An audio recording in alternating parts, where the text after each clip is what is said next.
자, 오늘은 어제 한 분의 임페리아를 비롯한 네 분의 크라운, 그리고 많은 로얄, 스타, 그 다음에 샤론, 다이아몬드, 그리고 판매사 등이 나오셨는데 그분들을 생각하면서 오늘 강의를 준비를 했습니다. 그리고 임페리알이 되려면 어떻게 해야 되는가? 이 마음이 필요해요. 이게 뭐예요? 적자생존. 이게 생물학에서 이야기하는 적자생존이 아닙니다. 생물학에서 이야기하는 적자생존은 이거죠. 가장 알맞는 놈만 살아남는다. 서바이벌 피티스트. 이 말이 아니고 이건 펀입니다. 펀. 자기가 손해 본다는 생각을 해야 살아납니다. 스폰서가 내가 손해 본다는 생각을 해야 임페리얼이 된다. 매번 스폰서가 흑자 이익만 보려고 하면은 그럼 이 반대는 뭘까? 흑자 사망.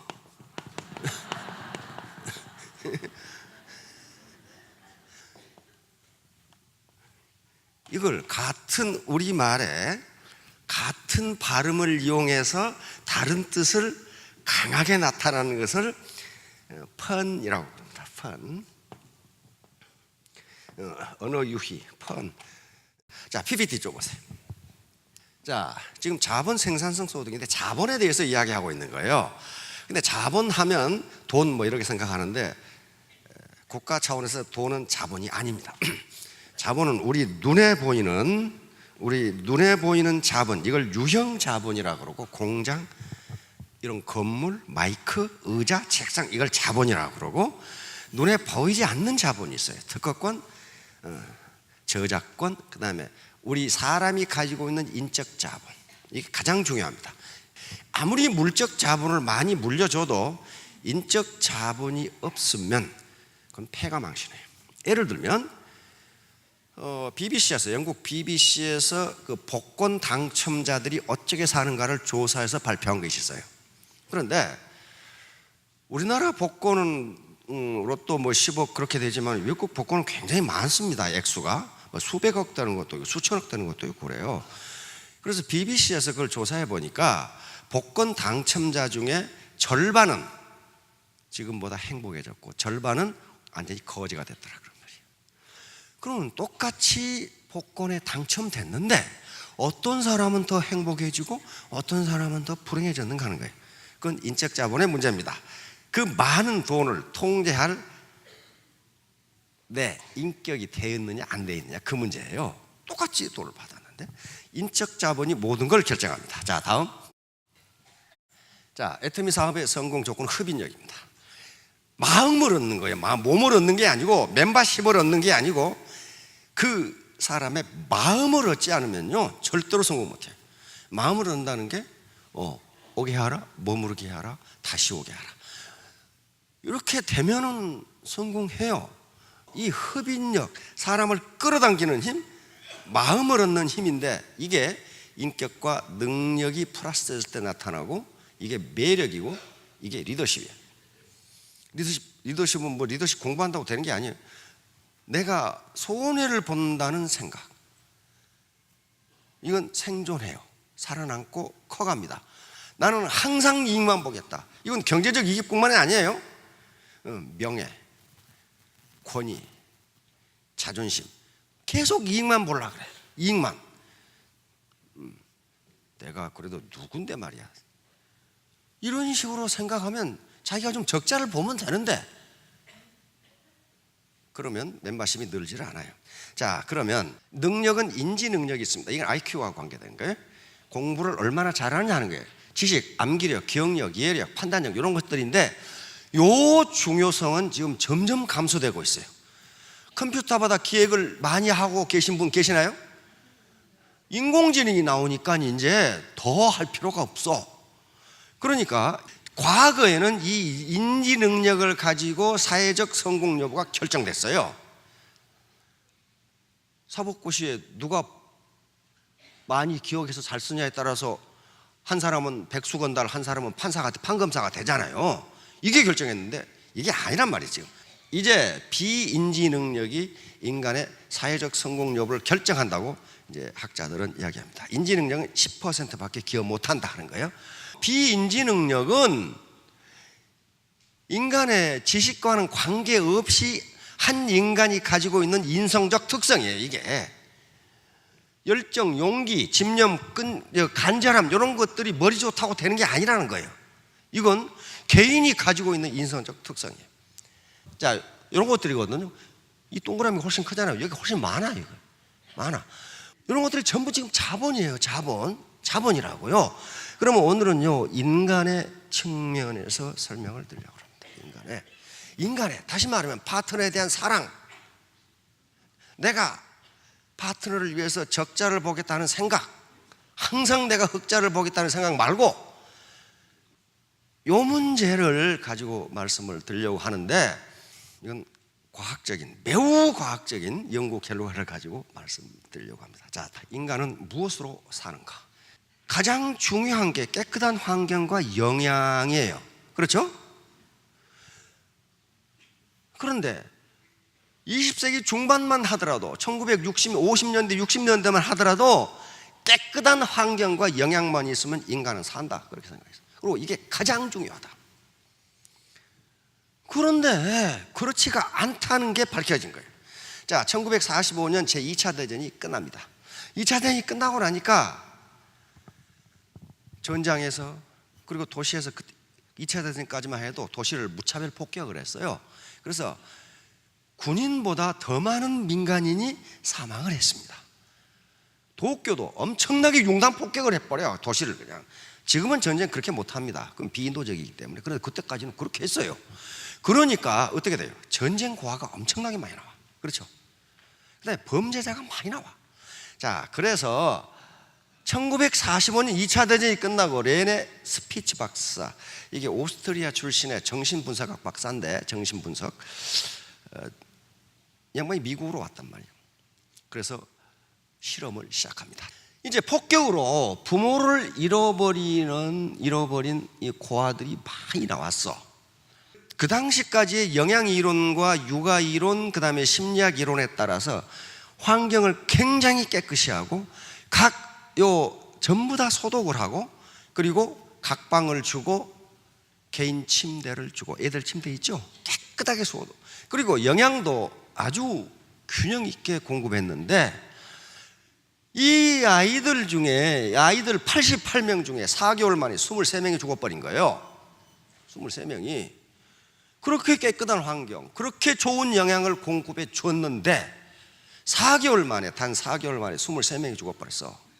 그런데 여기는 뭐냐면 범죄를 저지르다 잡혀온 엄마들 교도소에 가다 놓고 이 애기들을 한 방에다 몰아 넣어놓고 애기들이 젖먹어야 되니까 우리처럼 놔뒀단 말이야. 동물처럼. 그러니까 저끼리 씨름하고 뒹굴고 완전히 쓰레기통에다가 그냥 그리고 교도소의 일부 시설이니까 그게 영향이 좋겠어요? 교도소 가보신 분, 일식 삼찬, 멀건 황후 도광탕에다가 뭐 기름이 떴기는 떴는데, 황후 도광탕이라는 게 옛날에 군대에서 나왔죠. 황후가, 그래 소가 얼마나 빨리 국을 건너갔던지 도광탕이야. 그게 뭔가 기름이 있기는 있는 것 같은데 아무것도 없어. 응?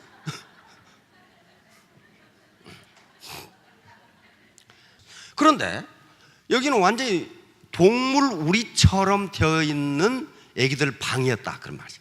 씨름하고 뒹굴고 쓰레기 천지에다 오줌 싸는 놈 별놈이 다 있어. 그런데 여기서는 단 한 명도 안 죽는단 말이야. 그래서 이제 이 스피츠 박사가 인간은 환경, 다시 말하면 보건위생과 영양만으로는 살 수 없구나. 그러면 무엇일까? 인간을 살게 하는 그것이 무엇일까? 무엇이겠어요? 터치입니다. 터치. 스킨십. 스피츠 박사는 인간은 위생과 영양만으로 사는 게 아니다. 인간은 터치가 있지 않으면 죽는다. 이렇게 된 거예요.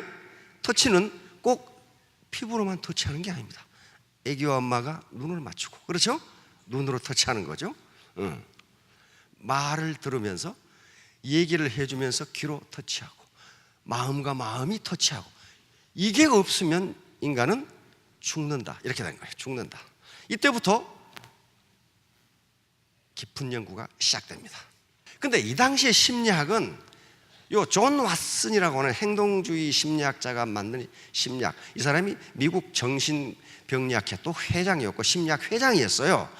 어린이는 사랑을 주어서는 안 된다. 이 당시 학문이 그랬다니까. 왜? 그렇게 되면 의타심과 울보를 만들고 독립심이 없어지기 때문에 엄마가 아이를 재울 때도 악수 이상 포옹을 해줘서는 안 된다. 이게 과학 이론이라고 했어요. 그래서 엄마는 젖주는 일 외에는 해서는 안 된다. 이 사람 주장은 뭐였냐면 아이를 낳자마자 엄마한테 뺏어가지고 공동 사육해야 된다. 그러면 굉장히 창의적이고 용감하고 독립적인 아이를 기를 수 있다. 이것이 그 당시 심리학 이론이었어요. 이 사람들이 무슨 나쁜 사람들이 아니고 심리학적으로 육아 이론이 그랬다는 거예요. 그런데 그렇게 했는데 어떻게 했어요? 죽어가더라는 거예요. 죽어가. 이게 이상한데? 이렇게 생각한 거예요. 자, 다음. 드디어 해리 할로우라고 하는 이분이 나옵니다. 사랑의 본질에 관한 연구. 도대체 사랑이란 게 뭐냐 하는 걸 연구하기 시작해. 그런데 왜 이게 굉장히 획기적인 연구냐 하면은 이 당시까지만 하더라도 사랑이라는 주제는 과학 연구의 대상이 아니다. 그렇게 봤어요. 왜? 이건 굉장히 추상적인 것이기 때문에 이건 문학이나 예술, 종교나 철학의 연구 대상이지 어떻게 과학이 무슨 사랑 따위를 연구하느냐 하는 거예요. 그런데 이분이 해리 할로우 박사 위스콘신 대학에 있을 때 이분 역시 심리학자입니다. 심리학자인데 뭘 연구하고 있었냐면은 인간의 행동에 대해서 연구할 때는 반드시 붉은 털 원숭이를 씁니다. 붉은 털 원숭이라는 그 영장류 원숭이를 써요. 왜냐하면 그 붉은 털 원숭이와 인간의 유전자가 96%가 같아. 4%가 달라. 그렇기 때문에 이 영장류를 가지고 실험을 해보면 인간이 이런 상황에서는 이렇게 반응하는 거라는 걸 알 수가 있어. 그걸 실험을 한 거예요. 그러면 이분도 이 당시 미국의 심리학자니까 어떻게 생각했냐면은 원숭이를 낳자마자 엄마한테서 분리해. 그래가지고 아주 깨끗한 환경, 아주 균형 잡힌 영양을 공급해 주면 원숭이가 건강하게 클 거다. 왜 엄마에서 분리했느냐? 엄마 밑에 있으면 새끼가 여러가 있어가지고 저끼리 싸워서 상처를 받는다 그런 말이에요. 저끼리 계속 싸우니까. 그리고 엄마한테서 나쁜 세균이 옮아서 새끼 원숭이가 건강하게 되지 않으면 실험하는데 지장이 있기 때문에 바로 낳자마자 새끼 원숭이를 엄마한테서 분리해가지고 깨끗하게 길렀어. 그런데 이 할로우 교수가 그렇게 하다 보니까 이상한 현상을 발견한 거야. 그렇게 깨끗하게 해주고 그렇게 잘 먹여줬는데 원숭이들이 죽어가는 거예요. 죽어가. 그런데 죽지 않은, 그렇게 격리해서 키웠던 원숭이 중에 죽지 않은 놈이 있었는데 죽지 않은 놈도 이상하다는 거야. 요 애들을 다시 성장한 후에 자기 엄마한테 갖다 주고 무리에 넣어줬더니 굉장히 폭력적으로 나오거나 안 그러면 자폐 증상을 보이거나 그 다음에 이성을 보고도 짝짓기를 거부하거나 그러다가 홀로 외톨이로 살아가더라는 거야. 분리해서 분명히 잘해줬는데, 그래서 인간이 사는 데는 영양과 환경 말고 무언가 따로 있다, 이렇게 생각하는 거예요. 무언가 따로 있다. 그래 놓고 드디어 미국을 깜짝 놀라게 아주 충격을 줬던 실험을 시작합니다. 대리모 실험을 시작합니다. 자, 대리모라는 게 요 인형을 두 개를 만들었어요. 하나는 요 철사로 만든 인형이고, 또 하나는 헝겊으로 만든 인형인데 그 모양은 전혀 원숭이를 안 닮았어. 아무렇게나 그냥 만들어서 해놨어. 그런데 요 철사 인형에는 뭐가 달려있냐면 여기 젖꼭지가 달려있어. 철사 인형에는 이걸 빨면 우유가 나오도록 돼 있다, 그 말이야. 이걸 먹여줘. 그 다음에 헝겊 인형에는 아무것도 없어. 아무것도 없어. 그런데 이 두 개의 인형을 놔두고 원숭이들을 하나하나 집어넣는데 철사 인형으로는 한 마리도 안 간다. 왜? 여기에 지금 먹이를 주는데 안 간다, 그런 말이야. 안 가. 그리고 전부 다 헝겊 인형만 껴안고 있어. 헝겊 인형만 껴안고 있어, 이렇게. 그리고 헝겊 인형하고 장난을 쳐. 코를 비틀어 본다거나 꼬집어 본다거나, 이렇게 배가 고프면 철사 인형에 가서 젖을 빨아먹는데 다리는 헝겊 인형에 놔둬. 언제든지 온다, 그 말이야. 이거 먹고 온다, 이 말이야. 절대로 안 가, 헝겊 인형. 철사 인형에. 그럼 뭐예요?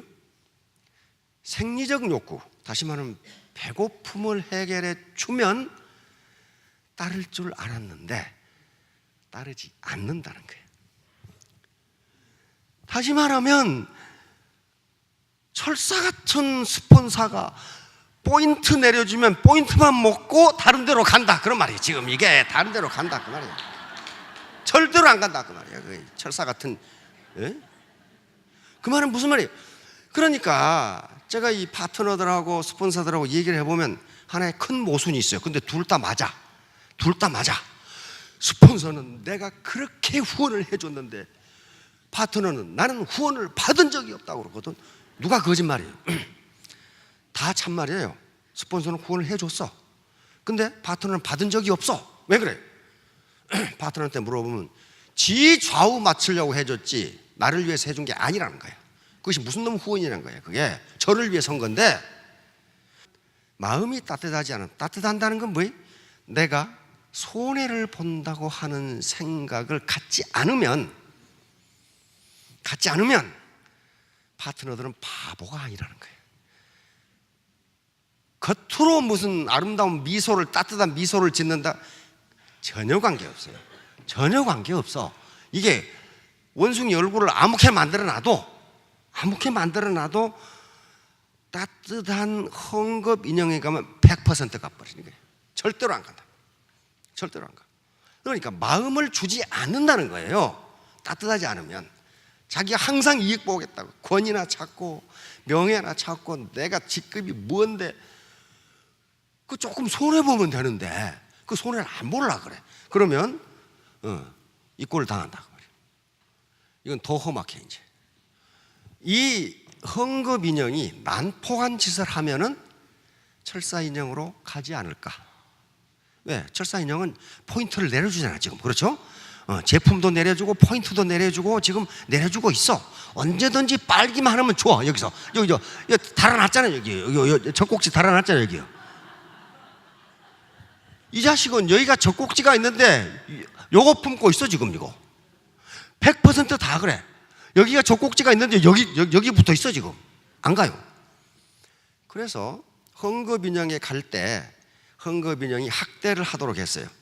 헝겊 인형에 달라붙으면은 아주 얼음물을 갖다 퍼부었어. 그래도 헝겊 인형으로만 가. 얼음물을 퍼부어도.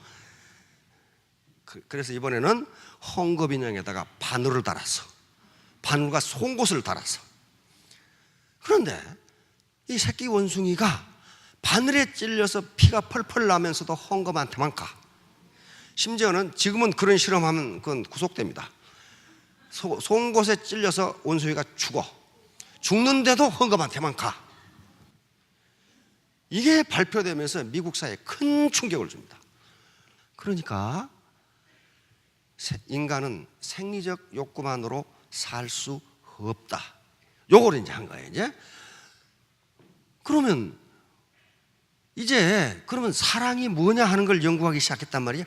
사랑은 자식이 엄마를 좋아한 것은 젖을 주기 때문에 아니다 하는 결론에 도달합니다. 다시 말하면 엄마가 안아주기 때문에 좋아한다. 스킨십, 눈을 맞춰주고 이야기를 해주고 등을 토닥여주고 재워주고 이것 때문에 사랑이 싹 튼다는 거예요. 만약에 젖을 주기 때문에 사랑이 싹 튼다면은 간호사가 우유를 먹여주면 간호사를 따라야 되는데 안 그렇더라 그 말이에요. 안 그렇더라 그 말이에요.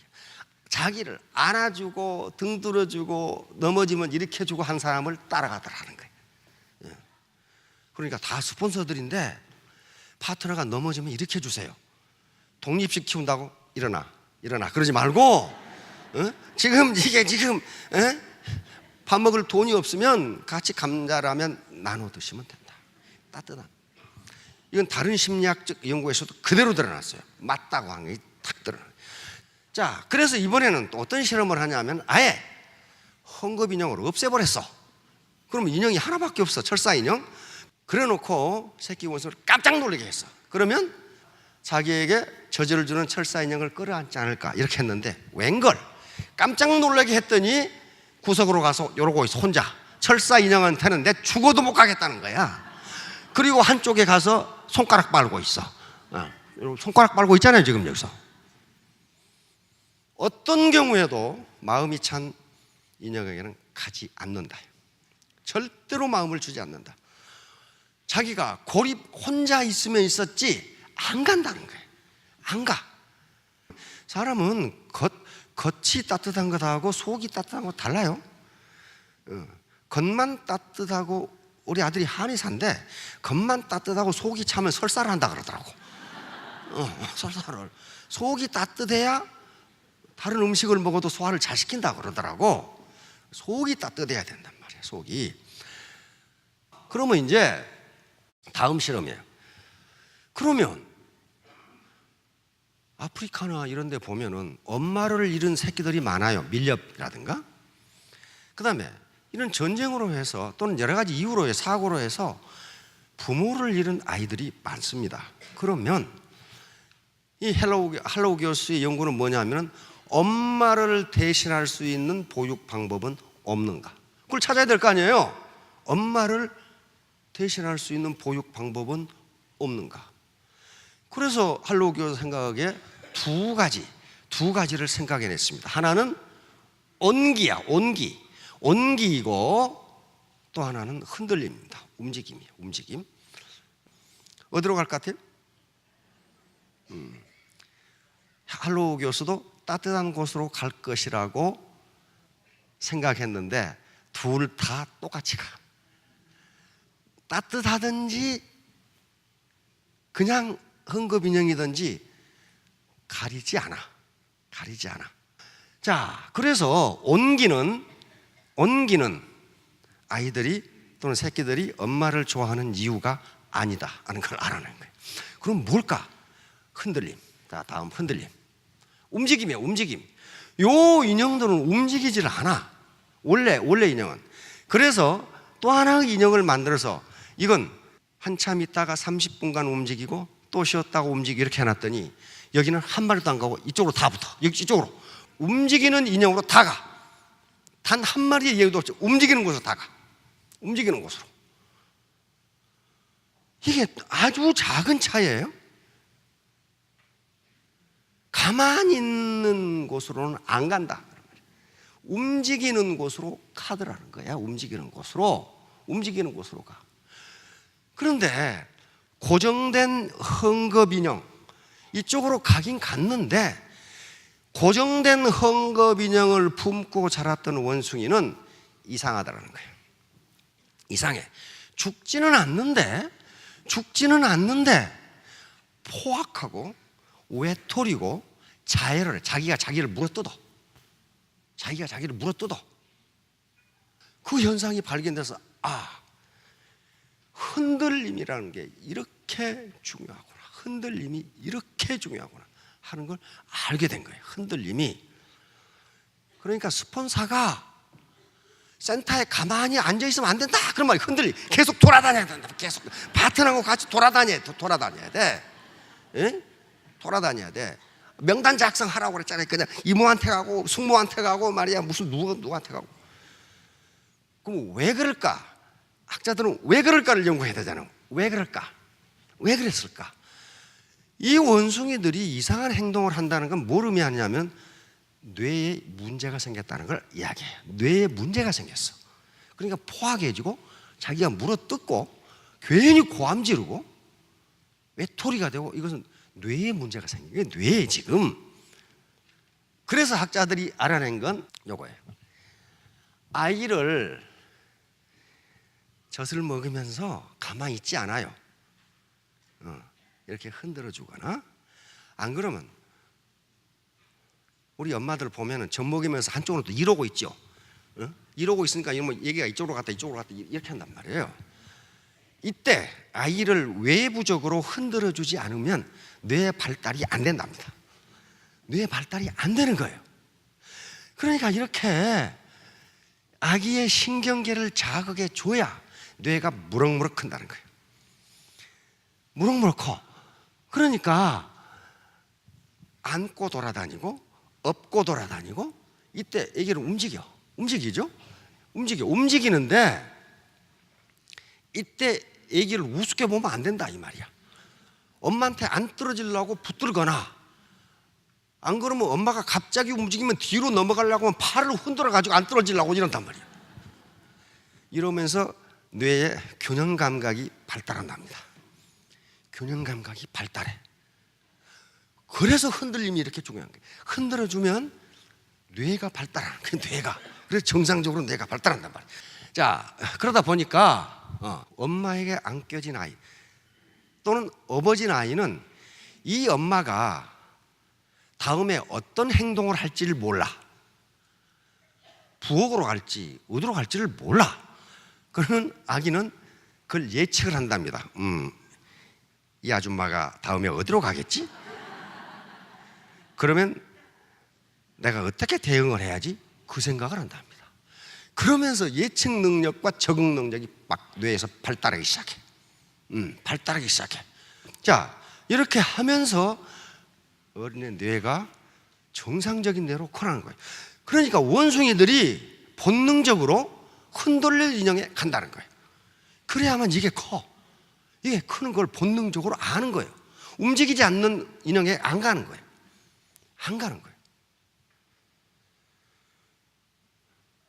그러니까 가만히 있는 스폰서는 라인이 크겠어요, 안 크겠어요? 계속 같이 만나고, 그게 타치거든요. 스킨십이란 말이. 꼭 만나서 악수를 한다는 거, 그거 말고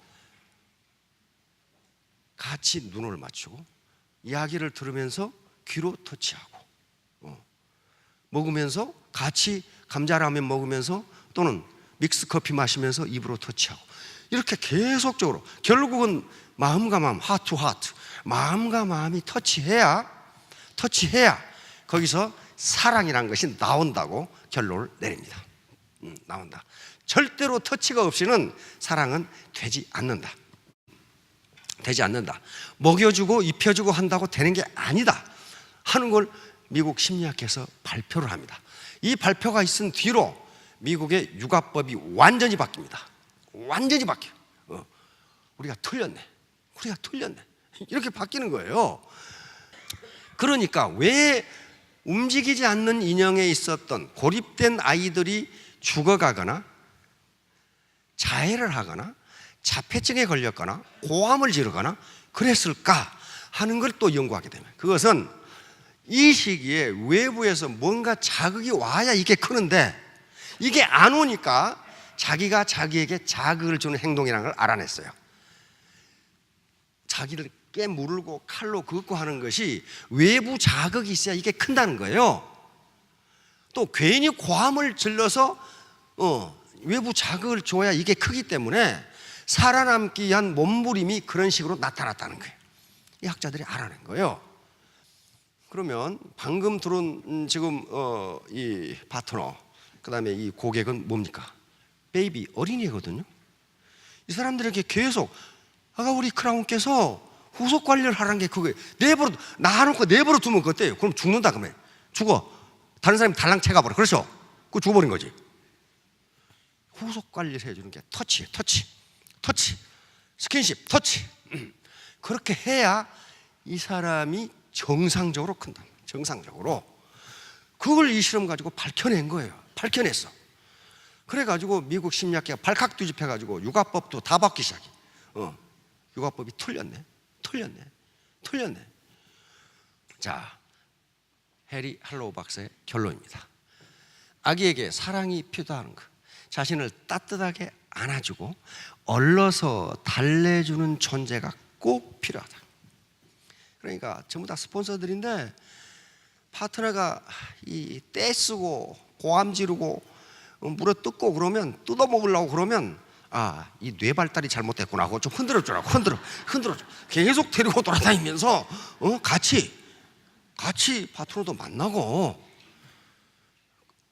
근데 그 실험을 했어요. 움직이지 않는 인형의 큰 원숭이들을 흔들리는 인형에 키웠더니 몇 개월 뒤에 정상적으로 돌아오더라는 거예요. 정상적으로 돌아와. 그러니까 지금까지 맨날 좌절만 겪고 했던 파트너들이 올 거란 말이에요. 그 사람들은 괜히 물어뜯고 시비하고 그럴 수가 있어요. 그걸 인정하라는 거예요. 인정하고 데리고 돌아다니세요. 데리고 움직여. 가만히 있어가지고 논리로서는 인간을 절대로 설득할 수 없습니다. 논리는 설득 안 당해요. 논리로 자기가 밀리면 더 화를 내. 그러니까 어떻게 하는 수밖에 없어. 입 꼭 다물고 데리고 돌아다니는 수밖에 없어. 데리고. 자, 그러니까 따뜻하게 안아주고 젖가슴으로 품어주고 얼러서 달래주고 아기와 대화하듯이 이야기를 들려주고 등을 토닥거려 재워주는 등의 이런 터치, 눈으로 터치, 피부로 터치, 입으로 터치, 귀로 터치, 요게 사랑의 근원이라는 걸 알아낸 거예요. 다시 말하면 전만 준다고 사랑이 싹 트는 건 아니고 정이 들은 것은 아니다 하는 결론에 도달합니다. 다시 말하면 포인트하고 제품 내려준다고 스폰서를 존경하는 건 아니다, 좋아하는 건 아니다 하는 결론이 탁 나온다. 자, 결론. 자, 마크 샌번, 이건 세계적인 자기개발 강연자이고 베스트셀러 작가입니다. 우체부 프레드라는 책에서 이 세 가지 결론을 딱 내립니다. 당신이 인생에 성공하고 사업에 성공하고 싶다면 날마다 이걸 저녁마다 생각하고 외워라. 그렇게 해놨어요. 자기 경험에 따라서 한 거죠. 첫째, 뭐라 했어요? 일보다 사람을 먼저 배려하라. 사람. 그러면 사람을 배려하면 일이 안 된다는 게 아니고 일이 더 잘 된다. 그런 말이에요. 지금 일이 더 잘 된다. 그 다음에 이건 뭐예요? 돈으로 승부하겠다는 생각을 버려라. 이게 안 되더라는 거야. 다시 말하면 항상 나는 흑자만 봐야 되겠다는 생각을 하지 말라는 거예요. 내가 적자를 볼 수도 있다는 생각을 하면 마음을 얻을 수 있다. 그 다음에 마지막으로 뭐예요? 어제는 어제일 뿐 오늘은 새로운 날이다. 자, 지금까지 여러 가지 삶이 불만스러웠다면 이제 새로운 날입니다. 새로 시작하면 돼요. 새로 시작하면 되는데 특히 이 네트워크 사업은 사람의 마음을 얻는 것이 전부입니다. 그때 잊지 마십시오. 적자, 생존, 흑자, 사망이. 그건 분명합니다. 자, 3년 후, 5년 후에 모두 로얄 마스터가 되시기 바랍니다. 예, 감사합니다.